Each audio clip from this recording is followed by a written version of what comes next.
So yesterday we are discussing that how Bhishma Pitama set an example how to live body.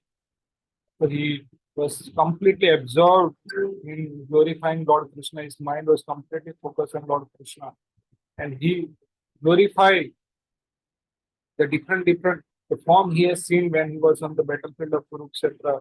Then of course, he also glorified the Krishna's pastime in Vrindavan. So many other things Bhishma Pitama glorified. And that way, and he also glorified that how Krishna was worshipped in Rasliya Yajna and all those things. So then at last, Bhishma Pitama said that now I can meditate with full concentration. Okay, upon that one Lord Sri Krishna now present before me, because now I have transcended the misconception of duality in regard to his presence in everyone's heart. Even in the heart of the mental speculator, he is in everyone's heart, and the sun may be perceived differently, but the sun is one. He is trying to say that many atheists consider Krishna is, this powerful personality. He is not a god. There are some speculators. They say that Krishna has no personal form. Someone say Krishna is a personal form. They have a different opinion. All God are one. But Bhishma Pitama says that because now I can meditate with full concentration upon that one Lord Sri Krishna, now present before me, because now I have transcended the misconception of duality in regard to his present in everyone's heart, even in the heart of mental speculators. Now Bhishma Pitama has very clear conception about the Lord. He was above all other conception about the Lord, just like atheistic and so many other things, right? So the worshipable object of Bhismadev is Lord Sri Krishna as Parsathi, and that the gopis is the same Krishna in Vrindavan as the most attractive Sam Sundar. So Bhishma Pitama was worshipping Parsathi form. Gopis are worshipping Sam Sundar. So both are same. Sometimes less intelligent scholar make a mistake and think that Krishna of Vrindavan and that of Battle of Kurukshetra are different personality. Different personality in terms of bhava. But for Bhismadev, this conception is completely removed. That's why many people don't like to discuss on Bhagavad Gita and Mahabharata. They directly enter in intimate pastime of Vrindavan. Bhishma Pitama has clear understanding. Since Krishna is being absolute, so whatever activity performed in battlefield of Kurukshetra are same as the activities which are performed in Vrindavan. Okay. But for Bhishma Pitama, this misconception is completely removed. Even the impersonalist object of destination is Krishna. Okay. As the impersonal beauty. So many impersonalists, Nirakarvadi, they merge in the Brahman effulgence of Lord Krishna. So that is also, Krishna says, Bhagavad Gita 14th chapter, last verse, that Brahmana Pratishtaham. I am the basis of that impersonal Brahma Jyoti. So that's what he says. So, and the yogi's destination of Paramatma is also Krishna.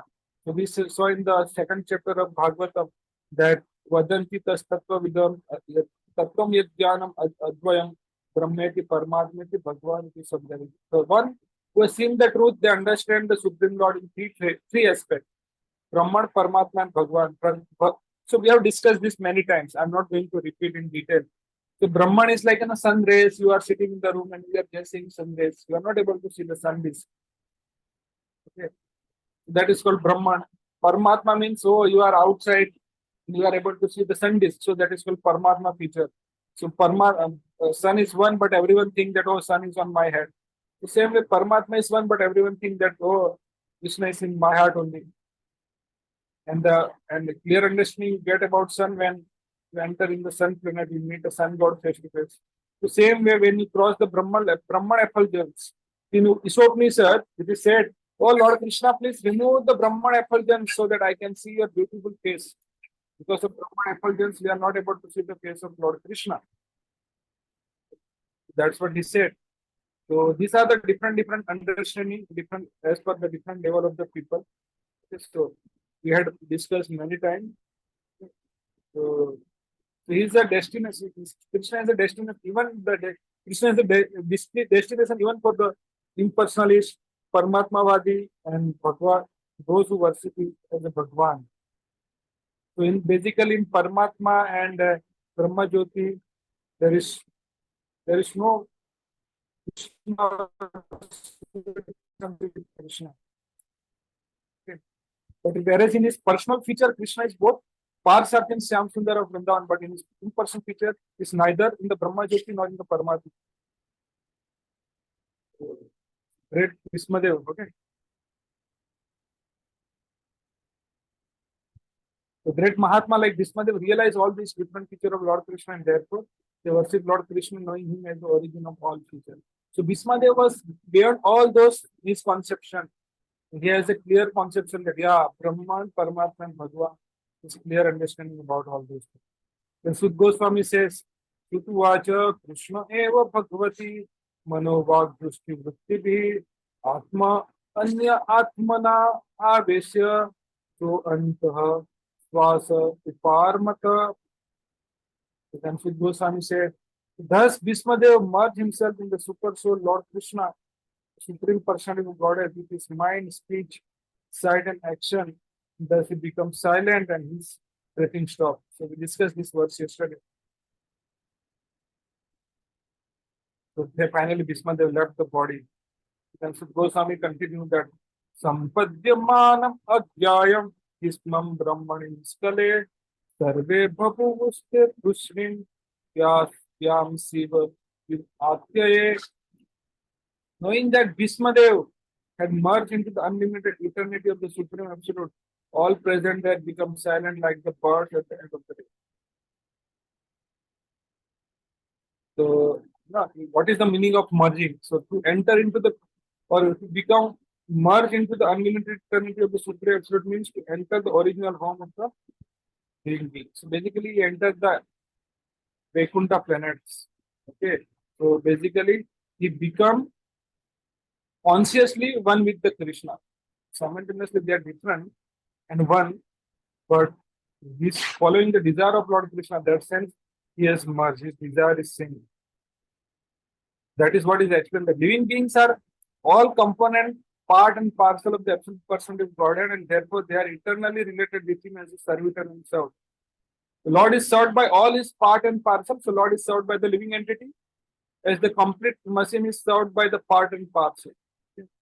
So any part of the machine removed from the whole is no longer important. If hand doesn't serve the body, hand become useless. If it gives trouble, then you have to cut off the hand. That is what is explained. So Bhismadev as a pure devotee of the Lord entered the spiritual realm in one of the Vaikuntha planets where the Lord in his eternal form of Parsati predominates over the unconditioning living beings who are constantly engaged in the service of the Lord. Basically, Bhismadev entered in the spiritual world. And he said, Tatra Dundubhayo Negur Devam Devam Manavaditah Sasum Sadavo Ragya Hatapetu Pushpa Vushtaya. So as soon as Bhismadev departed, both men and demigods sounded drums in honor. The honest royal order commenced demonstration of honor and respect. Because Bhisma was not ordinary personality. He was a great personality. So when he left, when the demigod also came to honor that his great departure, he has a Samruti Vardhan. And he departed at his own speed. So, and from the sky fell the showers of flower. So Bhismadev was respected both by the human beings and demigods.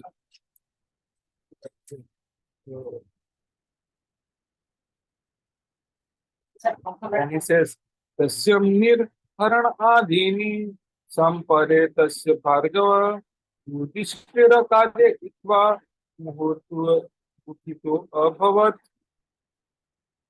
Then Sud Goswami is telling to Sonak Rishi, O descendant of Bhrugu Sonak, after performing funeral rituals for the dead body of Bhismadev, Maharaj Yudhisthira was momentarily overtaken with the grief. Of course, he is a devotee.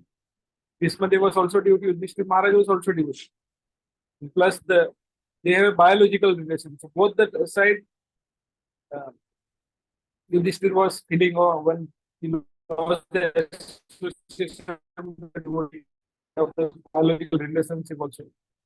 So that's what Prabhupada is writing. The Bhismadev was not only a great family head of the Maharaj Yudhisthira, but also he was a great philosopher and friend to him, his brother and his mother. So Bhismadev was everything for Yudhisthira Maharaj.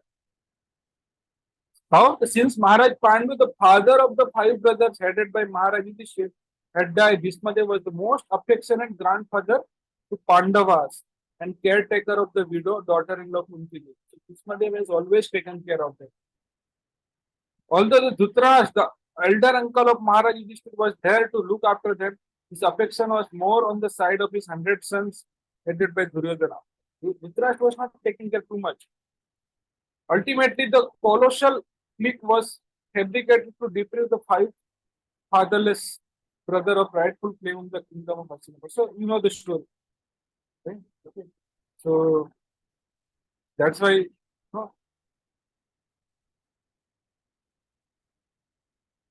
that so Yudhishthira Maharaj remember everything that how he has taken care. Okay. That's what he says that.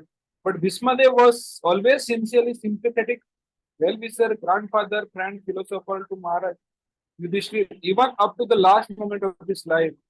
He died very happily by seeing Maharaj Yudhishthira to the throne, otherwise he would long ago quitted his material body. Instead of suffering agony over the undue suffering of the Pandavas. So Bhismadev has great relationship with Pandava. So he was simply waiting for opportune moment because he was sure and certain that the son of Pandu would come out victorious on the battlefield of Kurukshetra, as his lordship Krishna was their protector. And as a devotee of the Lord, he knew that Lord's devotee cannot be vanquished at any time. Even Krishna also says in Bhagavad Gita, it tells Arjuna, declare that Name Bhakta Pranashati. Oh Arjuna, please declare that my Bhakta never get perished.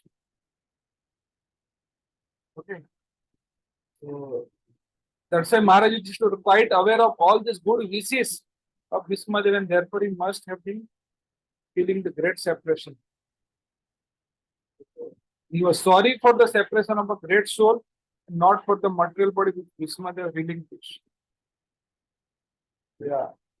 So when devotee leave the body, it is harsh and soka both the way. We are feeling happy that one devotee has entered in the planet of Krishna. One side, you are dukhi that you have no more association of, you will not get his association anymore. The funeral ceremony was necessary duty, although Bhismadev was liberated soul. Since Bhismadev was without issue, the eldest grandson, namely Maharaj Yudhishthira, was the rightful person to perform this ceremony.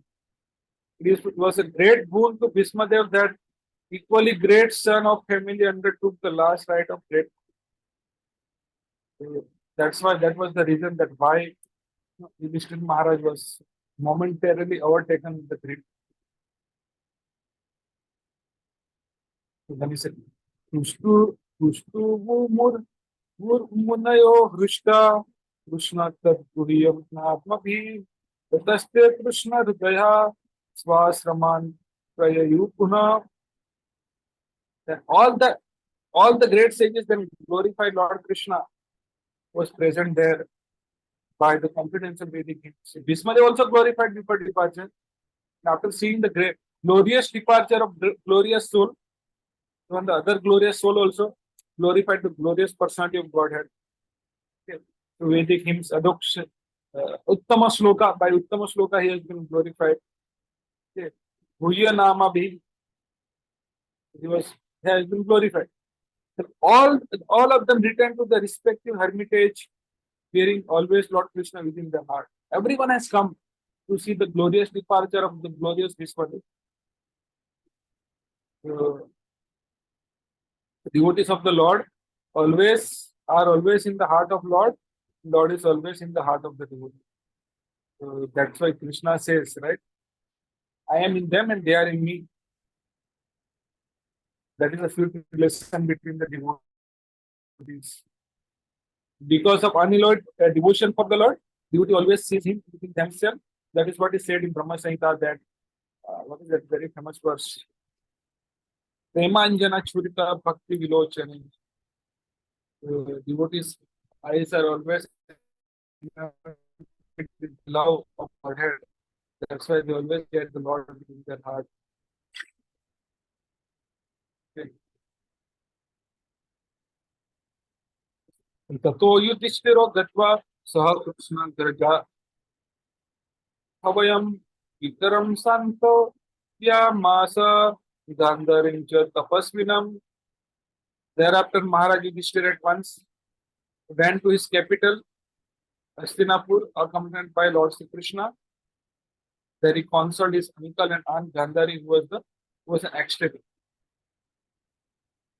He knew that okay, Bhismadev departed, but Gandhari and Maharaj Yudhisthira also under grip stricken because they have lost their 100th son. So that's what it. That after the battle of Kurukshetra, the celebrated couple, Dhritarashtra and Gandhari, having lost all their son and grandson, were under the care of Maharaj Yudhisthira. They were passing their days in a great agony over such a heavy loss of life. They were practically living the life of ecstatic. The death news of Bhismadev, uncle of Dhritarashtra, was another great shock for king and queen, and therefore they required solace from Maharaj Yudhisthira. And Maharaj Yudhisthira was conscious about his duty. He at once hurried to the spot with the Lord Krishna and satisfied the parent Dhritarashtra with the kind words from both himself and Lord also. Gandhari was great tapaswini, great powerful ascetic. Although she was living the life of faithful wife and kind mother, he said that Gandhari was voluntarily blindfolded her eyes because of blindness of her husband. She was great tapaswini. So then last verse he says, Pitrachanumato Raja Vasudeva Chatara Rajyam Dharmena Pitrupetam Aham Vibhu. So after this, the great religious king Maharaj Yudhisthira executed royal power in the kingdom strictly according to the codes of royal principle approved by his uncle and confirmed by Lord Krishna. So although, when Yudhisthira Maharaj was ruling, he was taking the approval from Dhritarashtra. That was also confirmed by Lord Krishna. That way, Maharaj Yudhisthira was ruling, so he was collecting the tax, and he was always conscious of his duty, which is no less than that of fathering consciousness. Being the king means you are father of whole state and spiritual master of whole state. Okay, so king is to see the welfare of citizens from all angles: social, political, economical, and spiritual upliftment. Yudhisthira Maharaj all these duties. That's why the king must know that human life is meant for liberating the encaged soul from the bondage of material condition. Therefore, his duty is to see that citizens are properly looked after to attain this highest stage of perfection. So this Rajarsi, we are always conscious about the spiritual upliftment of the citizen. So how Maharaj used to rule the kingdom, so we discuss in the next chapter. Okay. Thus end the Bhaktivedanta purport of the first canto, 9th chapter, the Srimad Bhagavatam, entitled The Passing Away of Bhismadev in Presence of Lord Krishna. So thank you very much. Hare Krishna. If you have any question, comment, feedback, you can